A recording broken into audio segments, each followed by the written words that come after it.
প্রত্যেকটা স্ট্রং রুমেই দেখা যাচ্ছে কড়া নিরাপত্তা বলয়ে মুড়ে ফেলা হয়েছে, ব্যারিকেড দিয়ে ঘিরে ফেলা হয়েছে। এই মুহূর্তে আপনাদের নিয়ে যাব সাখাওয়াত মেমোরিয়াল হাই স্কুলের সামনে। সেখানে রয়েছেন প্রতিনিধি অর্ণব বন্দ্যোপাধ্যায়। অর্ণব মুখোপাধ্যায় আমাদের সঙ্গে রয়েছেন। অর্ণব, গত বৃহস্পতিবার দিন থেকে আমরা দেখেছিলাম সাখাওয়াত মেমোরিয়াল স্কুল একেবারে খবরের শিরোনামে ছিল। এখানে ইভিএম এ কারচুপির আশঙ্কা করে পৌঁছে গিয়েছিলেন তৃণমূল নেত্রী মমতা বন্দ্যোপাধ্যায়। তারপর আজ যখন আগামীকালই ভোট গণনা রয়েছে, আজ নিরাপত্তার ছবিটা ঠিক কি রকম?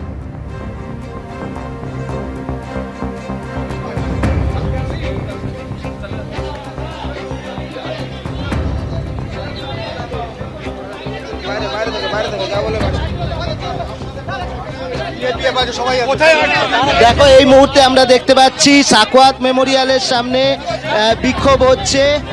এখানে সাখাওয়াত মেমোরিয়ালের সামনে তোমাকে দেখিয়ে দেবো,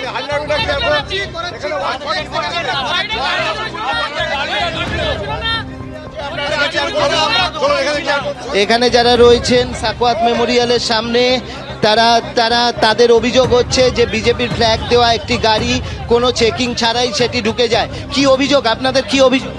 আরে এখানে হঠাৎ আমরা বসে আছি, হঠাৎ দুটো গাড়ি ঢুকলো। একটা গাড়িতে আর্মি লেখা ছিল, তার মধ্যে ডেস্ক বোর্ডে বিজেপি ফ্ল্যাগ। হঠাৎ গাড়ি ঢুকে গেল ভিতরে, দুটো গাড়ি, একটা স্করপিও একটা ডিজায়ার। একটা স্করপিও একটা ডিজায়ার সেটা ভেতরে ঢুকেছে এবং তাতে বিজেপির পতাকা ছিল। এই মুহূর্তে পুলিশ তাদেরকে সরিয়ে দিচ্ছে।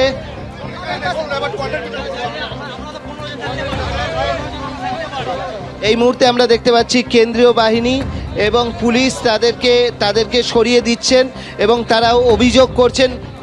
আমাদের চিত্রগ্রাহক প্রতিনিধি প্রবীর দেখে বলবো আসার জন্য।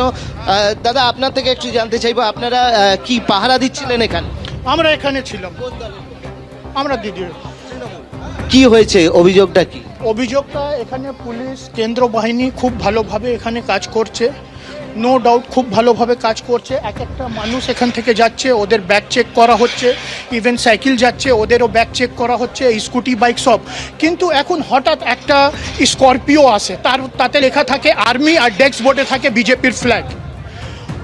তার পিছনে একটা ডিজায়ার থাকে, তাতেও কিছু লোক বসে থাকে। ও গাড়ি সোজা স্ট্রং রুমের দিকে যায়, স্ট্রং রুমে গিয়ে দাঁড়ায়, ওখান থেকে 3টে লোক নেমে স্ট্রং রুমের মধ্যে যায়।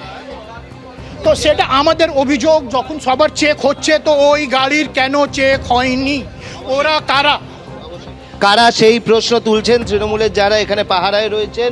এবং একটু আগে এখান থেকে আমরা যেটা দেখলাম যে পুলিশ এবং কেন্দ্রীয় বাহিনী তারা যেহেতু 100 মিটারের ভিতরে ঢুকেছিলেন, তার জন্য পুলিশ এবং কেন্দ্রীয় বাহিনী এসে তাদেরকে এই মুহূর্তে বাইরে বের করে দিয়েছেন। তাদের অভিযোগ হচ্ছে একটি গাড়ি উইদাউট চেকিংয়ে ভেতরে ঢুকেছে এবং সেই গাড়িতে বিজেপির পতাকা ছিল। তারা ভেতরে ঢুকলেন, তারা কে, এই নিয়ে কিন্তু পরিস্থিতি এই মুহূর্তে একটু উত্তপ্ত হয়েছে এই সাখাওয়াত মেমোরিয়ালের সামনে। ধন্যবাদ অর্ণব। এবিপি আনন্দ, এগিয়ে থাকে, এগিয়ে রাখে।